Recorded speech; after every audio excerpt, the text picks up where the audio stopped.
whatever data I see from him.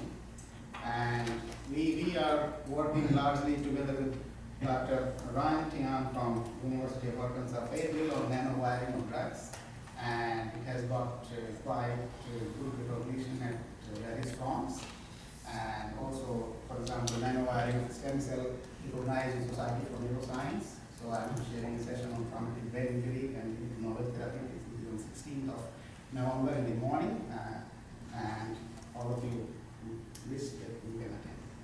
So there are also other kind of things like National Innovation Summit also recognizes nanowiring technique. So we are working a lot, and we are in participation with some small dealing with the US government and various other military organizations. So some of these things I am prevented not to speak those things that we are going to deal or further discussion.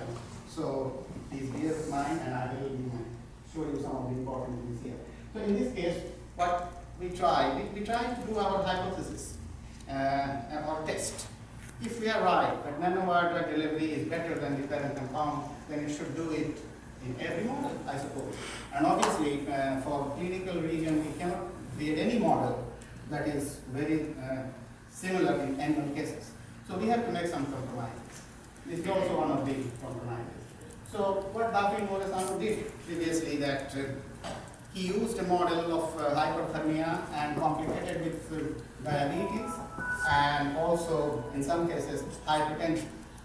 Because in clinical cases when we have a stroke, it is not only a stroke alone, it has complications, that comorbidity factors. So he used growth hormone as a treatment because this can influence insulin-like growth factor 1 receptor, activate. And in this case, I must mention Fred Nieberg from Uppsala University, because he was the first trying to study growth hormone receptors in the brain, and he has published rather good amount of papers there. So, and we have shown that growth hormone can, right? Yeah, okay. We have shown in 2002 that repeated topical application of growth hormone, this was rat growth hormone produced in his laboratory, can induce neuroprotection. So that was the basic idea. We know this long ago. When we come into this field of nanowire technique, then we try to level a couple of compounds, and we also use this growth hormone.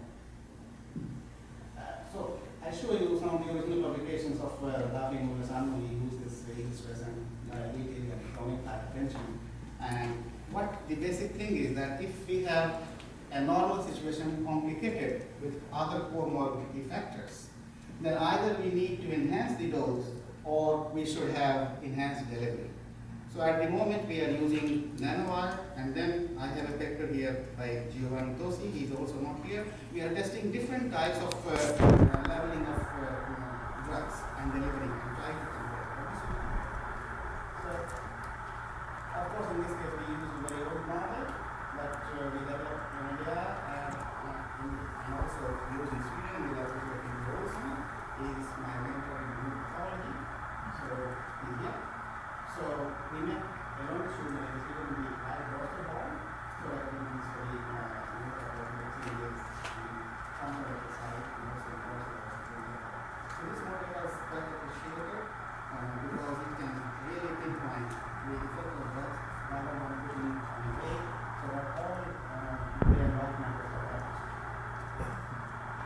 And this is the slide taken from Fernando, and this also is measured cancer. And there are lots of discussion about excessive treatment of growth hormone can produce cancer. Obviously, any kind of drug that we are using, but it is working on various aspects and many receptors that are influenced by growth hormone, and treatment growth is very high. So, why is growth hormone? The point is that it declines with age, as you can see here. The second point is that in various kinds of spinal cord injury, either caused by motor vehicle accident or any other kind, there is a decline in growth factor, growth hormone level in blood. But we do not know that whether this is the cause-effect relationship. It could be possible that it could be due to many other factors surrounding after spinal cord injury. But the fact is that growth hormone is declined after spinal cord injury, so we thought that if we give exogenous supplement, it might work in that. This is just an example. And you can see that there are various areas in the spinal cord. They are both involved actively in sensory and motor function. This is nothing new for conditioning like this. So the point is what we did in two different ways. We applied different time periods of spinal injury, and then we also compared with Nanowired growth hormone. So here you can see that this is the untreated one, and this is normal growth hormone. There is some neuroprotection because the evaporation of edema and hormone is much less, but it is not so very good neuroprotection. This is 12 hours after spinal cord injury, and then here we have given Nanowired growth hormone in identical doses. Here we apply because we are still not sure that if we administer intravenously, what could be the phase of this growth hormone, how fast it could be metabolized, or can it reach to spinal cord or not. And then this is the 24 hours. What we observe here, that probably we have one of the best results in terms of neuropathology, 24 hours after Nanowired growth hormone is injected. And this is some kind of paradox. Why we do get the better effect at 12 hours or something like that?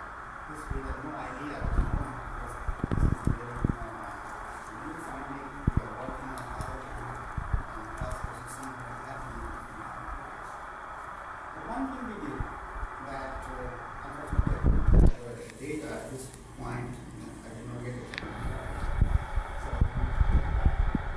we measured insulin level growth factor in plasma.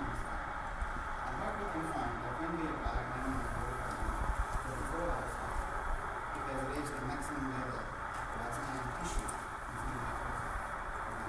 So that would be one of the reasons. Here, the data show you that the blood spinal cord value leakage to our balance. See here that the untreated growth is increased very much. Even growth hormone alone be good. The Nanowired growth hormone is likewise leading up spinal cord also increased. And then damages are also considerably increased.